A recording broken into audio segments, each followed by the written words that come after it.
Salmon was always something that I liked just fine. I think there are a lot of people that do like it, and that's great because there are so many benefits that come from it. But I'd be hard pressed to find someone who's going to be really excited or jazzed about salmon. And that's kind of the category I fell into. I know that it's got great benefits like omega-3s and a good source of protein, potassium, and on and on. But I was never excited about salmon night. It was always just a really great quick fix on those evenings I really didn't feel like cooking. And it still is. But I found a way to make it, which was such a just brain shock when I realized it, because I come from Louisiana and we like to blacken things there, and I'll explain to you in a minute what that is.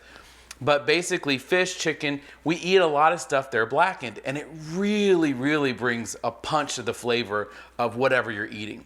So I thought maybe there's a way that I could do a blackened salmon, and I gotta tell you guys, it took it to the next level. So I'm gonna show you that today. We're also gonna do a really easy side for this so that this would hopefully become one of your favorite weeknight favorite meals to cook, right? Because it's so easy and tasty.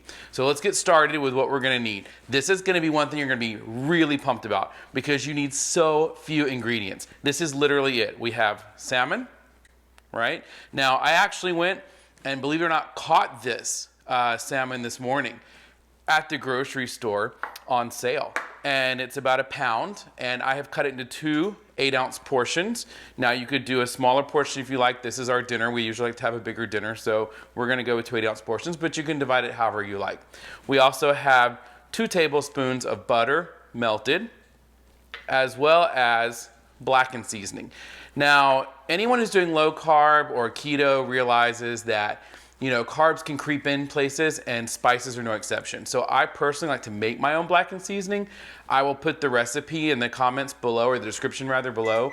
But if you want to buy it, no one's going to kill you. Just go ahead and buy the blackened seasoning. But again, I think you'll find that it's really, really good if you make it yourself. So follow that description, see what you think of it, let me know in the comments. So we've got about a tablespoon of the blackened seasoning. I've got a little bit of salt and pepper just to kind of finish things out a little bit, and then we're going to get to the side item in just a minute. But for now, we're going to take our salmon cold. You don't want to have this room temperature or anything like that. I've got a heavy skillet that is oven safe, and I've been preheating this at about a medium temperature. Now, the reason I do that is because I'll tell you a word about the temperature of the fish. We like to have salmon a little bit more on the well done side, okay? The FDA says that it should be 145. Different people like it on the rarer side. We like it a little more well done. So after it's cooked, I actually put it into the oven to let it finish out there. But you don't have to do that. But either way, you want to have the salmon start off cold. And we're going to take our 2 tablespoons of butter, and we're just going to brush that on. And you might see the butter, it's going to start to sort of harden up a little bit, but not too much. If you're not familiar with the term blackened seasoning, or blackened fish, blackened chicken. Blackened just refers to the type of seasoning you're using and the appearance of the fish or chicken. It does not mean that it's burned. And I think that's a very big common misconception people have. Not burned at all. In fact, it's just the way that it cooks. It's very, very tasty. And I'm going to show you here in just a second. But we're going to take our blackened seasoning, and we're just going to sprinkle this on top of the fish. And I'll show you this in a minute once I get it on. But again, I said probably about a tablespoon or so. Maybe half a tablespoon per fish, maybe a teaspoon. It's really personal taste, so you might want to kind of taste the seasoning, see what you think, and then go from there. Less is more. You can always add more later, right? But you can't undo something you really screwed up, so go easy in the beginning. We have our fish. It looks like this. This is exactly how you want it to look. I'm just going to press these seasonings down a little bit here, right? Just to make sure they're good and adhered.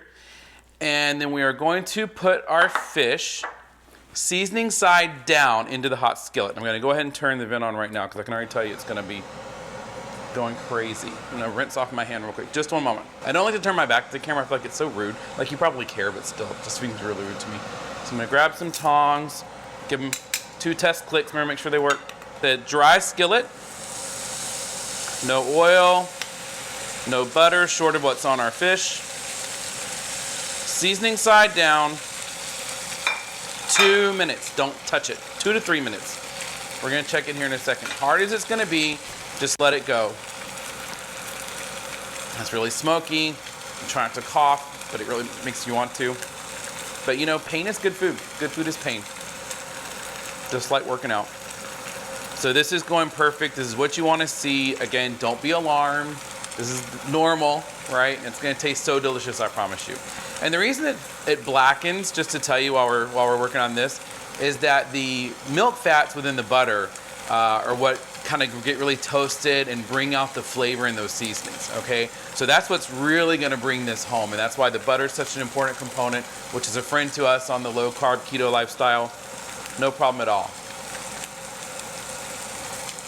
So I'm gonna let this go for about another minute, and I'm gonna come back, and then we're gonna flip these over and go from there. So let's check on our little fishies and see how they're doing.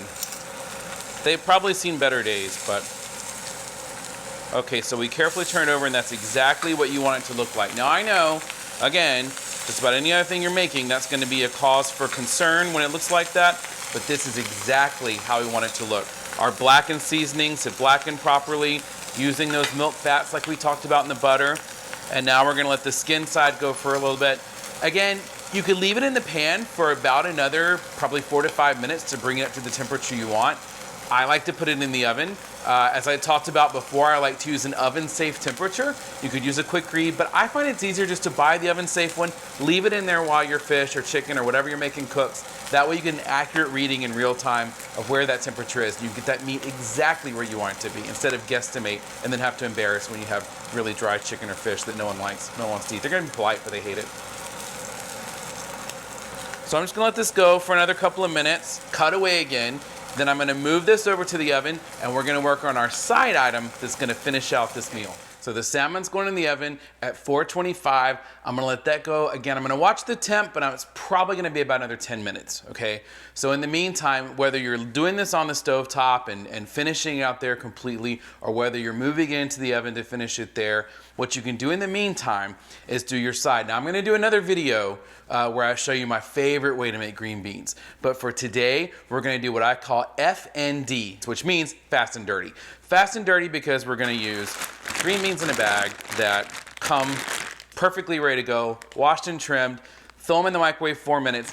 They're going to be perfect, and I'm gonna show you why. It's a little secret ingredient I like to call butter, and it makes everything better.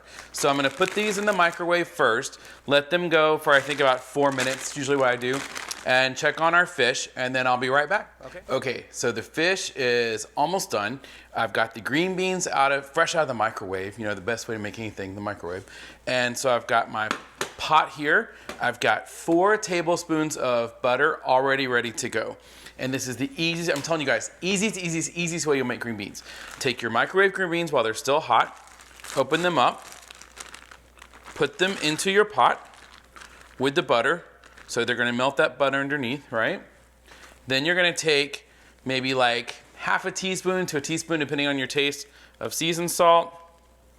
Put that in, we like to use Tony's. About a half a teaspoon, pinch, something like that, of the pink Himalayan salt that we all love so much.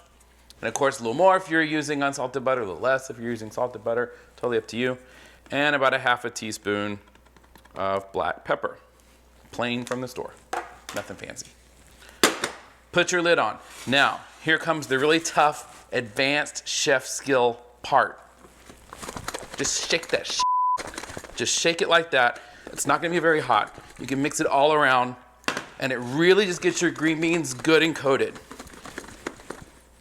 Now, those are done.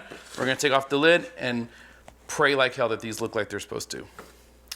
Beautiful, beautiful. You have Mrs. Doubtfire slaving away in the kitchen type of green beans, and it literally took you 4.5 minutes, 4 of which was the microwave. So we're gonna put these to the side and check on our salmon. Okay, so this salmon is looking fine. This is exactly what we want it to look like. Again, any other meal, you screwed up. This meal, it's exactly how you want it to look. It's got that nice blackened flavor. You can tell baked in. The butter's gonna make it delicious. We've got our F&D green beans. We're gonna put that with this, have an amazing meal. You're gonna get your healthy fats, you're gonna get your proteins, you're gonna get your low carb. The green beans aren't too bad. I mean, if that's the worst carbs you're doing pretty good. So if you're liking this recipe, go ahead and give it a like. I would appreciate that. Let me know in the comments if you have any questions or anything you're wondering about. And if you like these kind of videos, do me a favor and subscribe. I really appreciate that. Click the notification bell so you'll know when I put more videos out. Hopefully have another one coming next week. And in the meantime, you guys have a great day. See you next video.